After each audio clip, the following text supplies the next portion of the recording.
Hey everybody! Welcome to CAF Warbird Tube, the show where we talk about World War II, aviation, history, and so much more. Warbird Tube is produced by the Commemorative Air Force, the world's largest flying museum. Our mission is to educate, inspire, and honor through flight and living history experiences. The CAF began the Warbird movement more than 65 years ago, and thanks to the support of individuals like you, we continue to grow strong. We hope you enjoyed this episode, and now our host, Steve Buss. Thanks for watching and keep 'em flying. Welcome to CAF Warbird Tube. I'm Steve Buss. You know, we love hearing from you about the different episodes that you've enjoyed, and we've had so many responses that we've put together a few best of shows. In the first Best of CAF Warbird Tube series, we're looking back at our fascinating conversation with Harry Stewart, a retired U.S. Army Air Force officer who also flew with the 332nd Fighter Group. You know them best as the Tuskegee Airmen. Enjoy the show. Good evening, and welcome to the Commemorative Air Force's Warbird Tube webinar for this evening. I'm your host, Steve Buss, and very glad that you could join us tonight. This webinar series is made possible by the Commemorative Air Force, and you can support the CAF through membership or donations. For details on how you can further CAF's mission to educate, inspire, and honor, please visit our website at commemorativeairforce.org. I'm very honored tonight to be joined by two very talented gentlemen, Lieutenant Colonel Harry Stewart, one of the original Tuskegee Airmen, and CAF Red Tail P-51 pilot Bill Shepard. Good evening, gentlemen, and welcome to our webinar. Good evening. How are you today? Well, Colonel Stewart, we'll start with you. Tell us a little bit about your childhood and what kind of got you interested in aviation. Well, I was born in Newport News, Virginia. I lived there about 2 years after my birth, but my parents lived near a airfield down there, Langley Field. And when they put me out in the crib there, you know, these planes from Langley Field would go flying over, and according to my parents anyway, I would try to wave at the planes and coo at them and that kind of thing. So I guess that's where the bug hit me as far as flying is concerned. At 2 years old, the parents moved to New York City, and there again, I moved about, within walking distance of an airport known as North Beach Airport. It was half military and half civilian. But in 1939, that airport was rededicated, and the name of it today is LaGuardia Airport. So I used to go over there as a kid, and I would sit near the fence there at the perimeter of the field and look at the planes taking off and landing and fantasizing about my being in the cockpit flying the plane myself. And I guess that's how the bug germinated, and World War II came along in 1941, and I decided to, knowing that I'd be drafted, I decided to take the examination as a cadet for the Air Corps, and I passed it, and after that, that was it. So by the time you took the exam, the Tuskegee program was already underway? Yes, it was. Okay. Yes, it was. In fact, I guess my wishes as far as becoming a pilot were a little ambitious at the time there, and the blacks in aviation at that time, where there were a few pioneers there, is that the Air Corps did not accept blacks for training as military pilots, cadets. And it wasn't until June of 1941 that they established the first class of black aviation cadets. There were 13 that were accepted at the time, and this was down near a college in Alabama by the name of Tuskegee Institute, and hence they built a field down there for the training of these African-American pilots to be, and the name was Tuskegee Army Airfield, the name taken after the town and after the school college that they had down there. As I said, the first class started in June of 41, and then, of course, in December of 41, the Japanese bombed Pearl Harbor, And that's when a couple of days later, the United States declared war. And that, again, you know the history as far as that's concerned of the United States Air Forces. And the classes continued to be established as far as Tuskegee was concerned. And I went in 1943, in the around March of 1943, and I first went to the college down there, and the Air Corps sent me to the college Tuskegee Institute, and this was in following with the overall Air Corps at the time there, where other students that were coming in from other parts of the country, other ethnicity, I should say, were going to schools such as Harvard or Princeton or Yale, and those for 6 months. And it was a program called the, I forget the name of the program now, the CTD, College Training Detachment. And it was to bring those students that had not gotten a high degree of formal education, which was required at the time to become officer in the service and a pilot. They felt as though by immersing them into a high learning tank for 6 months, for such subjects as physics and chemistry, electronics, and others, that they would academically bring the cadets up to the point where they could start them training as in the regular pilot program, which at that time took about 10 months. It had 4 phases to it. One was a ground phase called pre-flight, and then the other 2 phases was primary, then basic, then advanced. In primary, the aircraft that I guess was more or less universal as far as the beginning was concerned was the PT-17, and when I went through, they decided to change that to the PT-19 Cornell. It was a low-wing, plywood, 2-seat and tandem, 175 horsepower inverted Ranger engine, and that consisted of a primary. Then the basic was a all-metal aircraft, the basic trainer, which was a Vultee BT-13. That was a little higher horsepower. I guess that was about 450 horsepower, and it was an enclosed canopy, all metal, aluminum, fixed landing gear, and 2-speed prop on it. And then if you were successful in getting through that stage, you'd go to your final stage, which was the T6, better known in Canada as the Harvard, and it was a North American aircraft. I guess you might say that it was just as close to a fighter aircraft as could be at the time there. And there again, it had an enclosed cockpit, 2 seats in tandem. It did have a retractable landing gear, a variable speed propeller, pitch propeller, and 650 horsepower. Once you got through there, that's it. You get your wings and you're commissioned, hopefully a second lieutenant in the Army Air Corps, and then you would start your fighter training.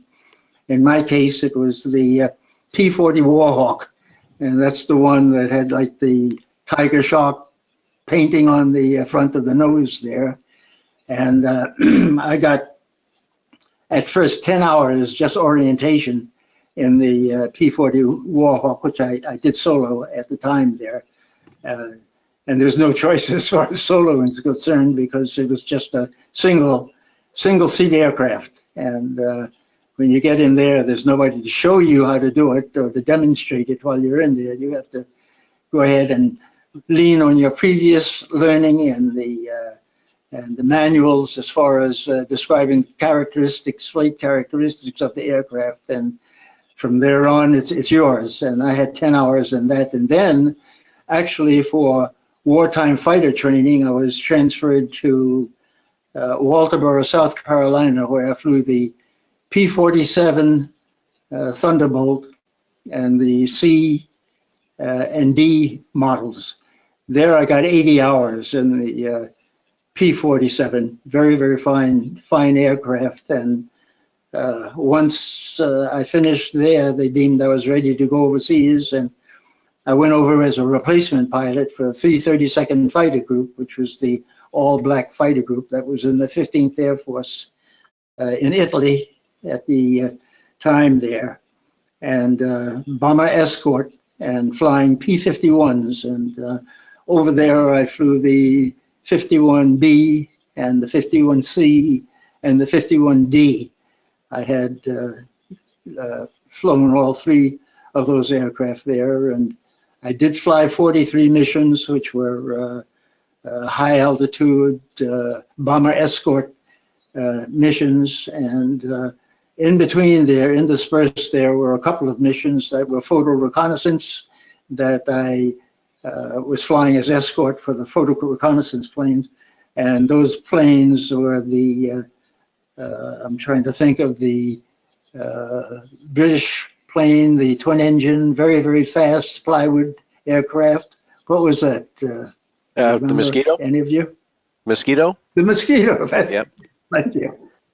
And beside the Mosquito, and then the also flew along with the some Spitfires. They were broken down into photo reconnaissance. They had camera equipment on them, and down to fighting weight, and they would dash into the target. I used to fly, like to escort them, because they would fly into the target high speed, throttles bent full forward, and go over the target, snap the pictures, and come back. Longest mission was up to Berlin.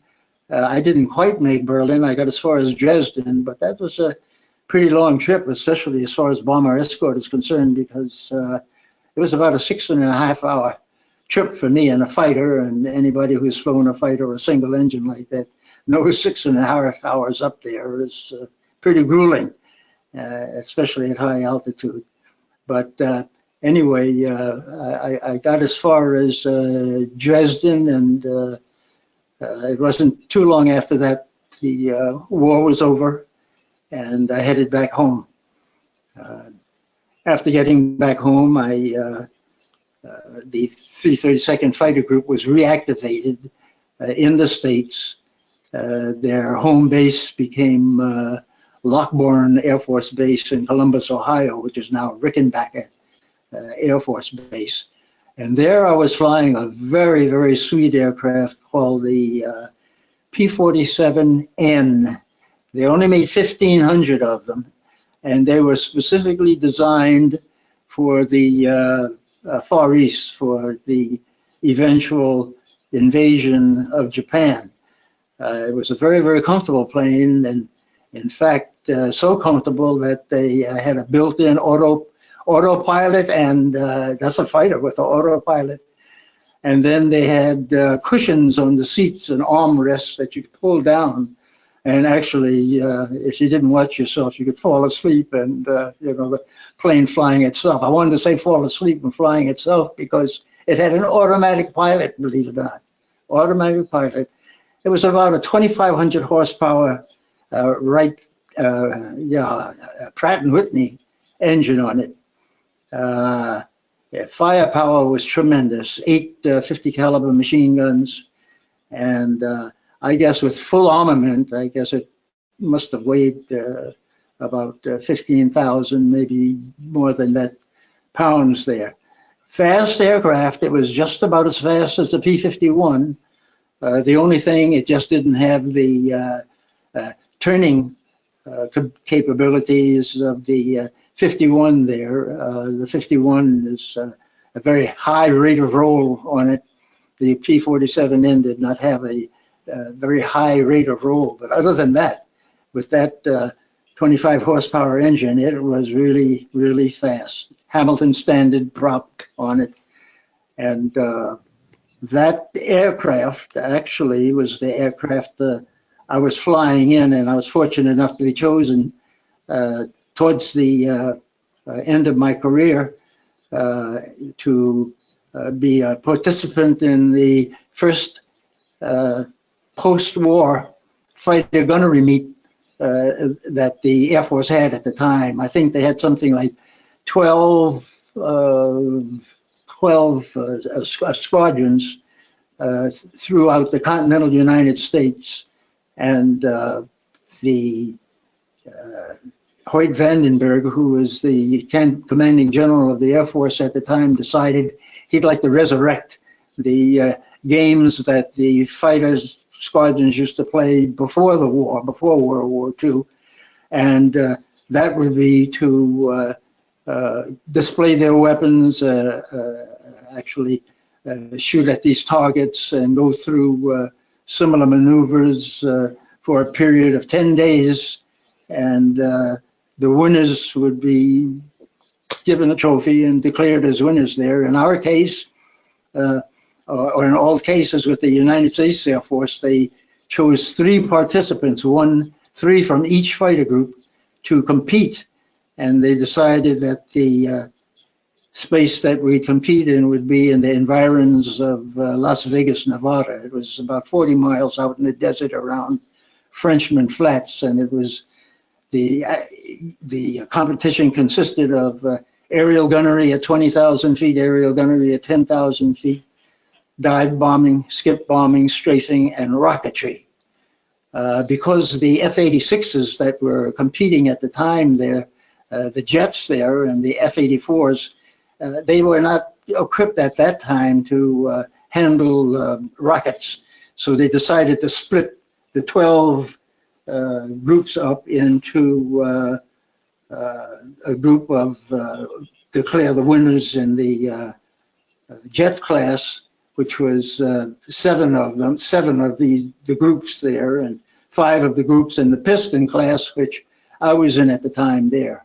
But getting back to the P-47, the 3 pilots that were chosen from the 332nd Fighter Group, the Red Tails that we were known, and also as the Tuskegee Airmen, happened to win the meet, and it was the P-47, and that was that I accredit a lot of the reasons for the display that we performance that we had at the meet there.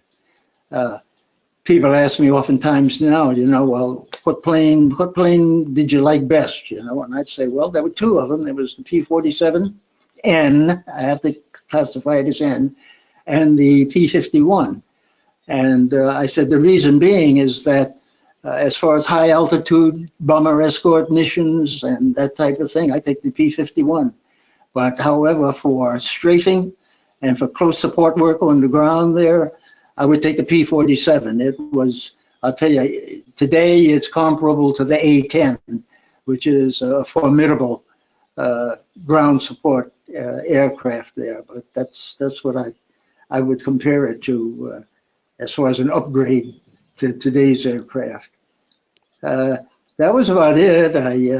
I got out of the service in 1950, and I tried the airlines, but I was not accepted, and only because of my color at the time. But that was obviated a couple of years later by them starting to choose somebody such that you'll find today is you'll find African Americans flying in all of the airlines that you have in the country. And not only that, but to show you how far they have come, as the nation has come as far as the pilots are concerned. There was a flight that was going from Hartsfield to somewhere in Kentucky, I think, and in the cockpit were pilot and co-pilot, and both of them were black. And not only were both of them black, but they were both women. So anyway, that was quite a thing. But that was Delta Airline. Okay. That situation occurred. But anyway, since not being accepted at the time, and only because I was summarily rejected when I applied at the two aircraft companies there, and they had offices in New York. I decided that one of the things that might be holding me back as far as the my profession, newly chosen profession would be concerned, would be my minuscule or lack of high-grade formal education, and I guess what I meant by that is college. So I sort of took a run towards engineering, and I applied to New York University College of Engineering at the time, and I went there and went through evening school there. It took me 6.5 years, but I did get my degree in mechanical engineering, and I moved up the line in mechanical engineering from that time, and I enjoyed it very much. In fact, an opportunity came along for me to go back in the Air Force, and I was enjoying the engineering so much, I decided to stay with that because I could do two things. I could do the engineering, I could fool around with a little bit of flying also. As I can tell you, as far as Bill Shepard is concerned, you know, he came and I was in my 80s, I had to retired and that type of thing, but I guess it was in the, I guess I was in my 80s, and he picked up a Harvard in Jackson Airport in Michigan here, and he was going to fly it back to Detroit. And this is a plane that was bought by the Tuskegee Airmen Museum, and he was gracious enough. I got in the back seat, and he was gracious enough after he took off to let me get some stick time. And so I flew along in formation with another craft that was flying in the air with us. But I told Bill a couple of times I really enjoyed that flight. It was really nice getting back in the T6 and flying it. And it felt just as comfortable in the back seat because I instructed in the T6 for a number of years. So I felt right at home. The only difference was getting a little older. I got a little tired, and I told Bill, "You better take over. It's just a little too tired back there."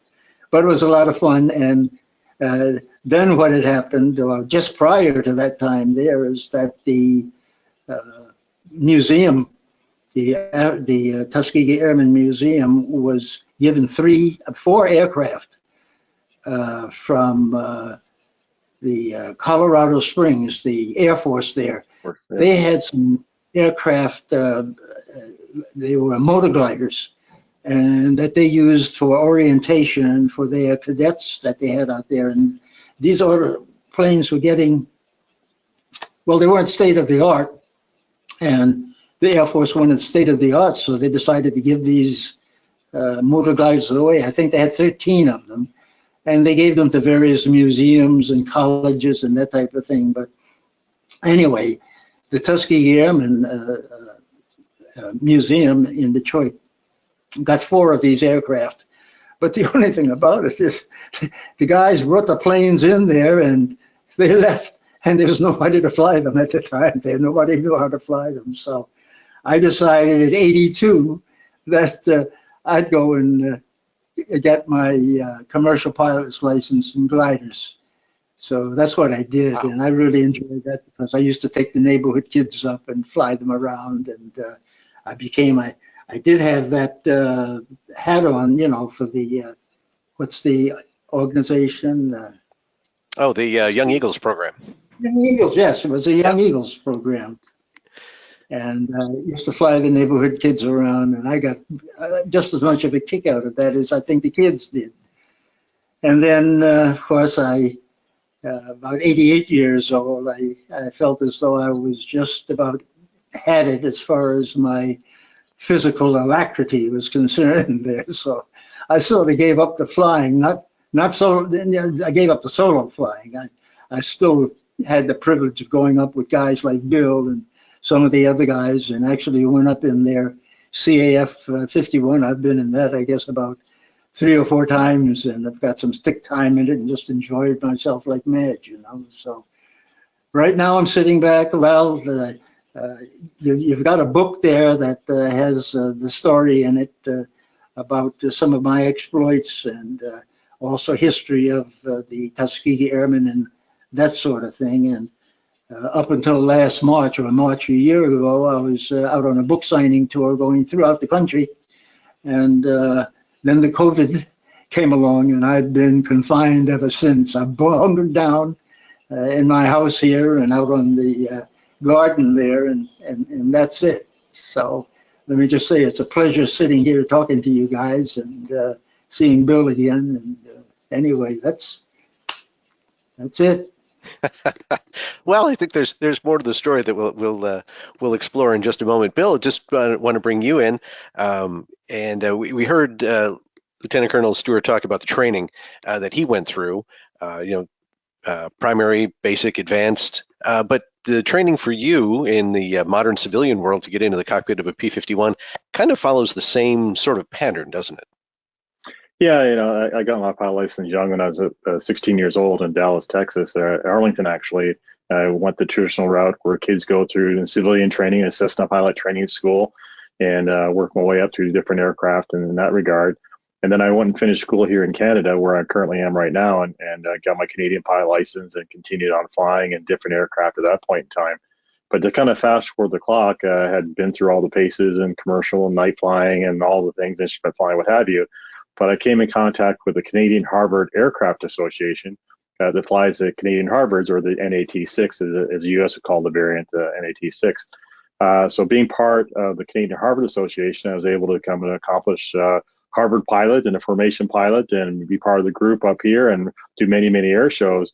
And where I had my opportunity to transition to the Mustang was at the Geneseo Air Show, Geneseo, New York, which is the greatest air show on turf, is their slogan. And that's where I met Doug Rosendahl as my mentor as far as the P-51 and Bridge the Gap. I was doing a lot of things with the Tuskegee Airmen group at that point in time, with the Rochester detachment, the Rochester wing, and doing a lot of volunteer work with young kids and so forth, and getting involved with the T6 or the Warbird and talking about aviation and the greatest generation. Because you're talking to Colonel Stewart, you can see why they called them the greatest generation. Well, at that point in time, I was tapped on the shoulder by the CAF and said, hey, we're looking to start a red tail program, and we're looking for some pilots, and you're been flying the T6 for many, many years, and would you like to come over our program? I said, you got to be kidding. I thought Doug was pulling my leg. And we went back and forth and bantered back and forth, and I said, I'm not going to beg you. And I said, if you want to come fly, fly. And the reason I'm going on along the story, because I gained my strength through the Tuskegee moment, or Tuskegee Airmen and things, and kind of use them as a kind of a stepping stone. That when you belong to the CAF, there's a financial or donations you have to do and have you, and jumps through the hoops, and they're quite a burden financially and things. And so I had to sit and think about this and give Doug a call and say, hey, I'm ready to go.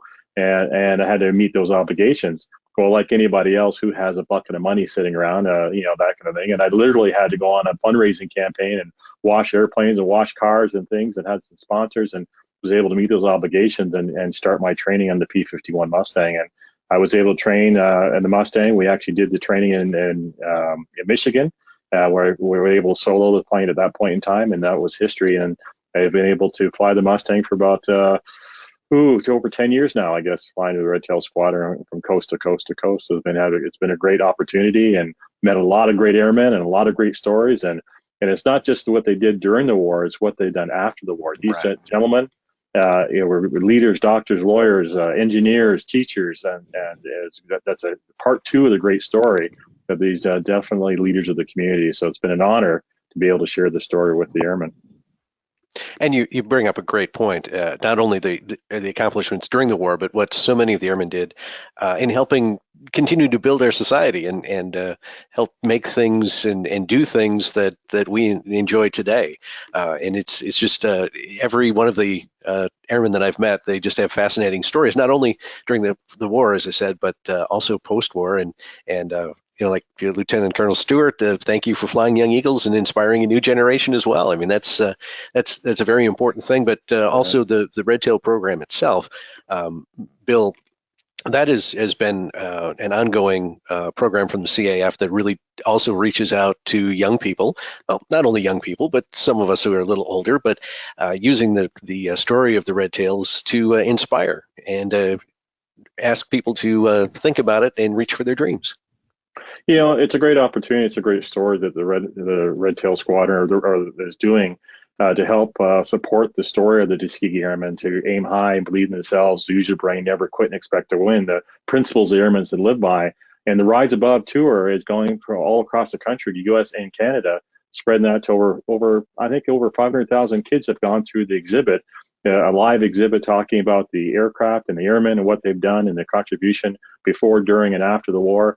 And it's not just a white-black story, it's a story about rising above. And so no matter what circumstances you find yourself in, you can use the strength of the airmen to use to rise above their circumstances to be able to achieve their goals. And it's a great story. And once again, it's been an honor to be able to share that across the country. One thing is, as far as an impact, I always get excited about when the young kids go through, anybody goes through the exhibit and sees the aircraft, and sees the exhibit, the vignette movie you have. We give kids a set of dog tags, a Rise Above set of dog tags, which have the 6 principles on the back. And one of the most rewarding things is doing an air show and going to the community all across this country. And we have our downtime when we're going to the local store, getting involved, and you see some youth, a child or kid at the Walmart or whatever store you go to, wearing their dog tags that they had gone to the exhibit, things that days after they've experienced and stuff, they have that clutching that the 6 principles behind them, and being able to live and continue on with that. So that's really exciting. Until I'm kind of charged up by it, that we're able to give back to the community and share this message. That's excellent. What was the first time that you two met? Was that the T6 flight? Well, I think that was about the T6 flight, I believe. Once again, I was involved with the Red Tail, not only the Red Tail Squadron, but the Tuskegee Airmen Incorporated, and also the Detroit chapter of the Tuskegee Airmen, the Detroit Museum, the national headquarters of the Tuskegee Airmen Museum is in Detroit. And they do an excellent job, once again, telling the story, and they have the motor gliders there and a T6 and some other aircraft, and they promote in the general area as far as the greater Detroit area. So being here 2 hours away across the Canadian border, I often go down and volunteer with the organization down there, and that's where Colonel Stewart lives with his family and things. So we cross paths there quite often, and Oshkosh, of course, and what have you. So, and so I've been very blessed to be able to be part of his life. Well, Lieutenant Colonel Stewart, we need to go back to a photo that we saw earlier, and that is, it's actually a painting. But tell us a little bit about the story behind that mission. Well, that mission is a mission that took place on April 1st, 1945. April 1st, 1945 happened to be April Fool's Day, but it also happened to be Easter Sunday. And we had a mission at that time to Austria and up near Vienna, not too far from Vienna. We were told at the time there is that when the bombers finished dropping their load there, that there were a flight of us of 8 out of the squadron there that may stay behind and look for targets of opportunity.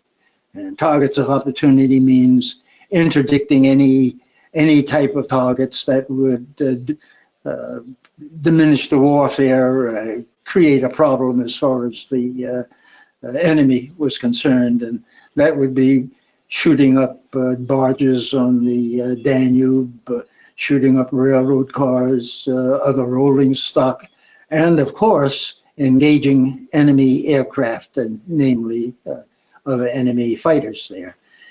So we were on the sweep, and we were near Lens, near one of the airdromes near there, and lo and behold, we were looking for trouble, and we found it, and we ran into a horde of FW-190s, and there a big fight started at the time there, and of course the night formation that we were in at the time was completely broken up. I mean, we chose our targets, or we were chosen as targets, either one or both of them happened there. But in the end, 3 of the guys, there were actually 7 of us, the 8 that were supposed to go, one of them had the engine trouble before we ran into any trouble there. And headed back home. So there were 7 of us, but 3 of us got shot down.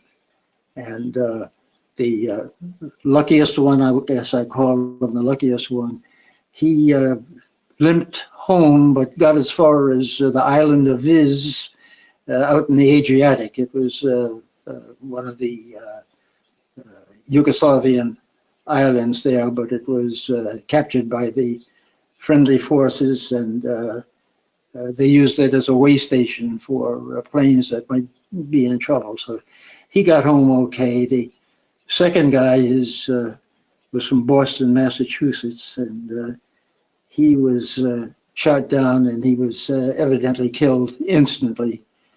And there was a third that got shot down, but he managed to bail out. His name was Walter Manning, and he bailed out very close to Linz Airdrome there. And when he landed, there was a mob that was waiting for him as he came down, and they took him to the local jailhouse in Linz. And 2 nights later, I don't know whether it's the same mob, but I got this from the intelligence people later on, that they had broken into the jail, and they had taken Walter out, and they lynched him from a lamppost out in the street. And it just so happens that something like 70 or less than that, maybe 50 some years later, I got invited to Austria, and my daughter and I went over, and it happened to be the anniversary. This was, I told you that this fighting occurred on the 1st of April of 1945, and I was invited by the Austrian government to return in Austria, and that was April the 1st, 2018, which happened to also be Easter Sunday and April Fool's Day. And what they had done is that the government had did a real big job in locating not only Walter Manning's, what happened to Walter Manning as far as going down and being lynched, but this happened to a number of aircrew members who were happened to go down in Austria, and this includes South Africans, this include New Zealanders, this include Australians, and all of the United Nations that were fighting in that area at the time there, air forces, of course. And they were doing a study and trying to research all of the incidents such as what happened to Walter Manning had taken place. And as a result, they had found that I was the last living member of that flight that had that incident in Linz there, and they invited me over for a memorial at the grave of Walter Manning. And they put on quite a display, and it was very, very lovely. They invited my daughter along with me. She served as my, she helped me along in getting through and all that sort of thing. What had happened during the time is that during the fighting, and I didn't see any of our other aircraft at the time, but during the fighting, is I happened to sneak up, and I don't think they saw me, on 2 FW-190s in formation. And I was coming up on them pretty fast, and I was about level there. And I don't think they saw me at first there because they didn't take any evasive movements at the time there, but I had a zero deflection shot on one of these guys, and of course I saw stuff coming off the plane there, and as soon as that happened, his wingman pulled off into a tight turn, and I pulled off, and I got inside of the turn there, and I hit him also because I could see pieces coming off from the craft. Well, at that time there, I saw these traces come by me, And I looked back, and lo and behold, here's this guy, and he's got a dead beat on me. He's got me dead to rights, and mouth turned dry, and I really thought I had it. I thought I had bought the farm, and I did a split S, I guess it was, and I went down close to the ground, and anything to get away from this guy, and I was pulling it in real tight. Well, he was coming down on me, I guess, at a steep angle in a dive there, and I was in a very, very tight turn. And evidently he either lost control or he had a high-speed stall, and I don't know whether he was a fledgling pilot, and that's what you ran into a lot over there at the time there. Those guys that were real good, they most of them had gotten killed, and the motto that they had at the German Air Force at the time is you fly until you die. And so, probably a couple of kids with just a few hours in that FW-190, and that's the only way I can look at it and just say that I had my lucky stars that, I didn't run into some of those more experienced guys or something, So that was that situation where you see the three fingers up here when I got back to the intelligence and told them that what had happened, and they took the gun camera information and all that sort of stuff. I mentioned the guy that went in on my tail there, so they said, well, that's your third victory. And I didn't understand what he meant at first there. He says, well, he went in as a result of your engagement with him, so we're going to give you credit for 3. So I got credit for 3, and that's why you see the 3 fingers up there. And this was taken from a photograph that was taken from a photograph that was taken about 3 or 4 days after the incident. And this is most of it is a painting. It's all a painting that was done at the time there. But that's a long-winded way of telling you what had happened in Vienna and in Austria. That's quite all right. It's a very riveting story, and it has some elements to it that I don't think we've heard before, and which leads me to another question. With you joining the Army Air Force in 1943, and you were there until 1950. You were there for the desegregation of the armed forces. What was that transition like from the inside? Well, it was more words than deeds at the time there. This took place in 1947, and Truman, by an executive order, said that there will be no more segregation in the Air Force. And of course, what was the Air Corps at the time and part of the Army became autonomous. It became the United States Air Force, and it was on an equal footing with the Navy and the Army and the Marines, that type of thing. But Truman said, effective this date, and I forget the date now, but there'll be no more segregation. But those were just the words, that's all, because I was at a segregated base in Lockburn, Ohio, until the summer of 1949. And it was at that time that all of the personnel on the base there, that's the pilots, that's the cooks, that's the doctors, all of the people on the base there were transferred to the 4 corners of the earth, the different 4 corners of the earth there, for complete integration at the time there. So that was I guess, the first real actual integration that took place. And as I said again, that was took place in June of 1949. So that was a few years after the Truman had made his declaration there. And you mentioned 1949 when you and your teammates won the when the gunnery competition. One Yeah, month, the 1 month after that the desegregation took place. 1 month after we won the trophy there. And then there's a story that goes along with that as well, of that trophy relatively just disappeared for quite a few years. It did.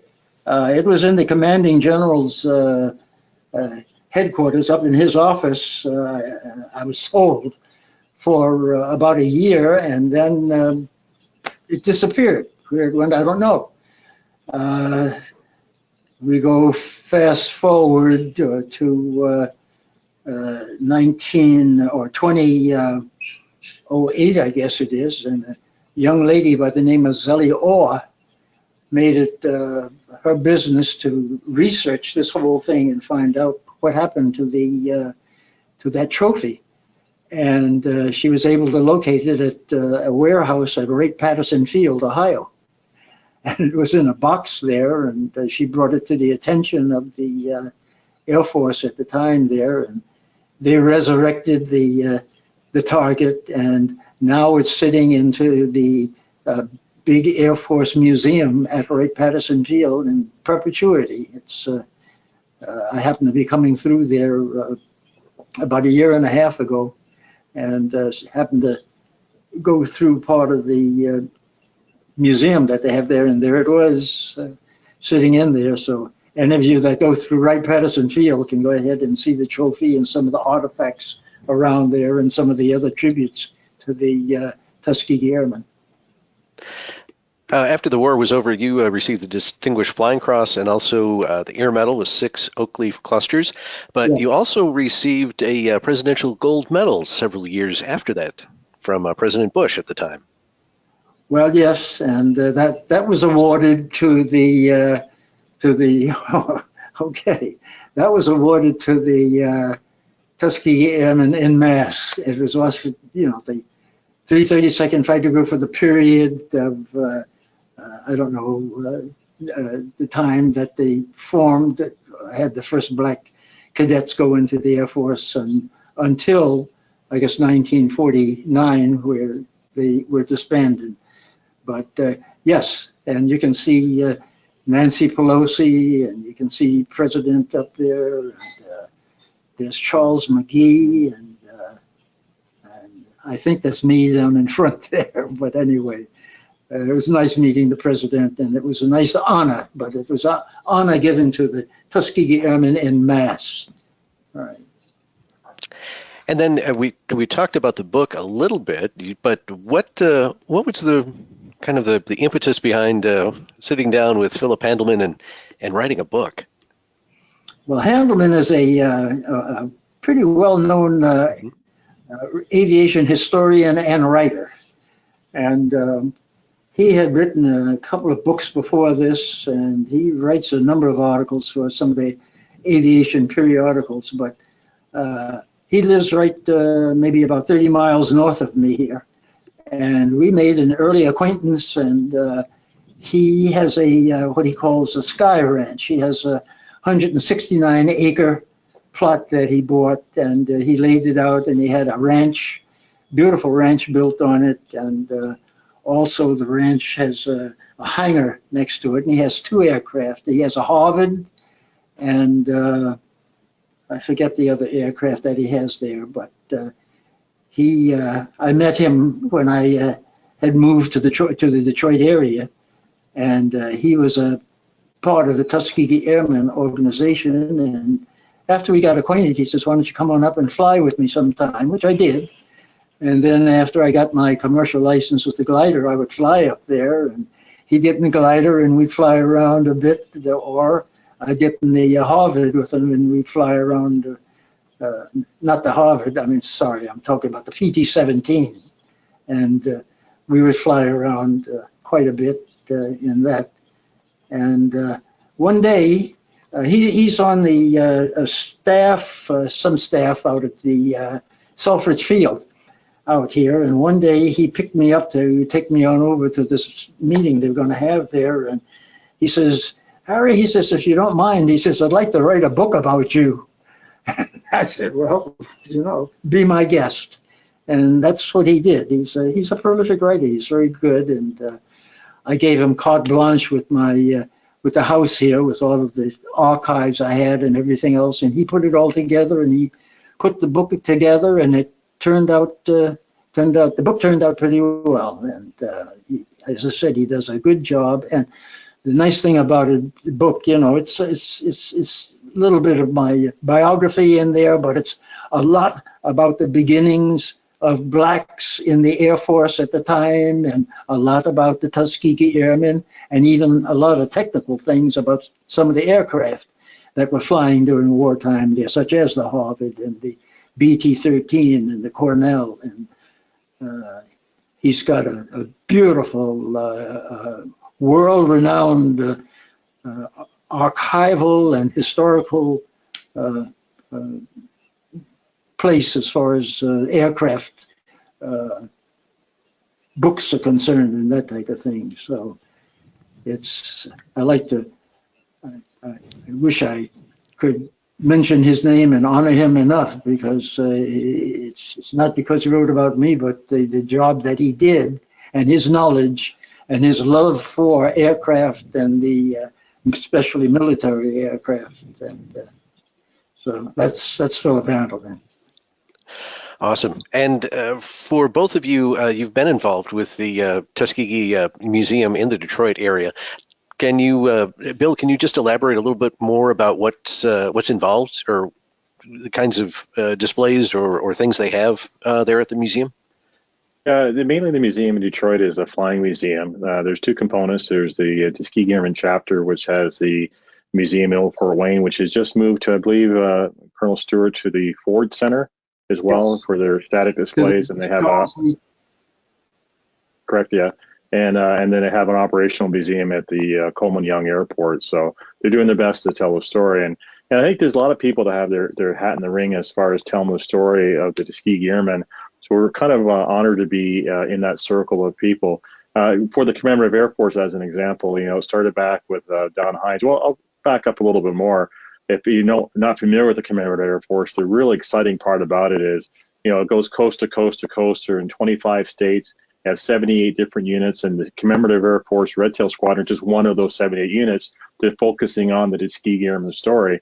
And the effort and time of dedication of the volunteers of the Red Tail Squadron, as many of their volunteers, over 12,000 volunteers with the Commemorative Air Force, are stewards of all the stories of World War II, of all the stories of the Greatest Generation, and the importance that the Commemorative Air Force is putting into keeping that hope and keeping those memories alive is pretty awe-inspiring. But for the Tuskegee program in particular, what's exciting is that we've been able to capture the essence of the story, not the whole story, the essence of the story, and package it into a one-of-a-kind. Only way you can see it is through the Commemorative Air Force Red Tail Squadron, full wrap-around 160-degree theater that travels all across this country, and a mobile movie system and stuff. It'd be an experiential way to see or get your appetite whet about the Tuskegee Airmen, one of the people of the Greatest Generation. And we also have an authentic P-51 Mustang, the Red Tail Mustang, named the Tuskegee Airmen to help honor the airmen as well. So you can see not only the aircraft fly, but you can get a vignette to help inspire or maybe drive you to your Tuskegee moment. And one of the most exciting parts about what we get to do is we had a young lady go through the exhibit a while back, and we asked her, what did you learn about this exhibit? What did you learn about the Tuskegee Airmen? She says, well, I need to work hard, dream big, and never give up. And it's like, wow, what more about hitting the message on point that we inspire youth to dream big, work hard, and never give up. And so that's one of the rewarding things about being involved in a program such as this. And it started back with Don Hines, who's one of our members in the Minnesota wing, who saw this and saw that we need to create something like this and move it forward across the country. So, and Commemorative Air Force, once again, investing, double downing on it, is now introducing the Red Tail Rise Above Theater that is now opening up in Dallas, Texas at the Dallas, Texas Air Base. So that's more to come as far as the exciting chapter of the Tuskegee Airmen story told by the CAF. So, wow, you can't ask for anything more.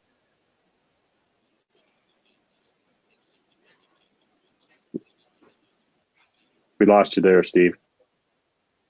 We could ask for more air shows and more opportunities to see the exhibit and the airplane around the country. And hopefully 2021 is we start to open things up again, will be a harbinger of good things to come in the future. Yeah. Well, one of the ways we help solve that is on the redtail.org site, redtail.org, is a virtual museum. And what we found out that there's a lot of people like myself and my personal man cave have many artwork that's signed by airmen and what have you. But we found that a lot of people have lots to share across this country and stories to tell about the airmen and artifacts, what have you. We invite them to share those stories and share those artifacts through the redtail.org website and be able to participate. Everyone can participate in the virtual museum to show what you have in those. So no more trophies get lost as far as in a basement or in a box. So we're definitely helping that. So, but we're just one of many people telling the story and being stewards of this stuff. And we're very honored, Colonel Stewart, for what you've done and what you've done for our country and for the people. And still to this day, you inspire. I know you do that for me. So once again, thank you very much. Well, and we've got a picture now of Colonel Stewart in the rear seat of the P-51 Red Tail, the C model. Colonel Stewart, any thoughts on that flight? Yeah, there were controls in there, and I asked. I don't know who I was up with at the time there, but we were somewhere around Atlanta, and I guess we were just below the cloud base or something like that. And the pilot says, "Well, do what you want." So I did a roll. I think I was out of the or in the incorrect airspace to do that kind of thing. But he just asked me and swore me to silence that I wouldn't tell anybody about that, you know. And he was nobody's listening. Yeah. And don't tell anybody, nobody's listening. Right. Well, before we've just got a couple of minutes left, I want to bring up we do have some upcoming events for the Rise Above for the trailer and the P-51 Mustang. So again, Bill, what's the website address so they can get all the information on upcoming shows and the virtual museum and lots of other information about Red Tail? Yeah, redtail.org is really straightforward, and you can get a hold of me personally if you have any questions, Bill at redtail.org or info at redtail.org as far as any other information. But the website's pretty impressive. A lot of volunteers behind the scenes have done a lot of work. We have a volunteer chairman that likes to sign up people that want to help us on the road. So we're a traveling exhibit, so it's a multi experiential movie system that travels across the country, and as well as the P-51 Mustang. So great things to see, and the airmen often join us on the trip as well across the country. So. All right. Well, there have not been a whole lot of questions that have come up from our audience, but what is coming in the comment section is thank you to both of you for the presentation, for Colonel Stewart for being one of the first to break so many barriers, and kudos to you, Bill, for being one of the people who's making sure that we continue to share the legacy. So the audience has definitely appreciated your time tonight, and as do I. And Colonel Stewart, will just give you an opportunity to any final thoughts as we wrap up tonight. Well, I guess that's about it. I guess I didn't say as far as the demographics concerned there. People wonder about the Tuskegee Airmen and how many of them were there, and quite a number there, and I'd say about 15 or 16,000. Now, not all of them were pilots, and of that number, there were less than 1,000 who were pilots, and even of that number of 1,000, less than 1,000 pilots, only 350 of those went overseas. Of that 350 that went overseas, 81 lost their lives overseas. 35 were shot down as prisoners of war. Seven of those that were did not become prisoners of war but were shot down were escapees. They managed to escape out of the enemy territory and get back to friendly territory. Red Tails, Everybody had a distinctive marking on their tails in the combat theater, and ours happened to be red. There's no pejorative or anything like that in there. It was just that that was the color that was chosen at the time. The sister fighter group next to us had yellow tails, and then there was another one down the road there that had checkerboard, and there's another down the road there that had candy stripes. So it was strictly for identification when we had radio silence, that's all. And what else can I say? Of the combat pilots, there are 8 that are left today. Out of the 350, there are 8 that are left today. And there are 2 in Michigan here, and I think there are a couple in Chicago, and that's about it. But they're all in their 90s, anywhere from 95 to 101.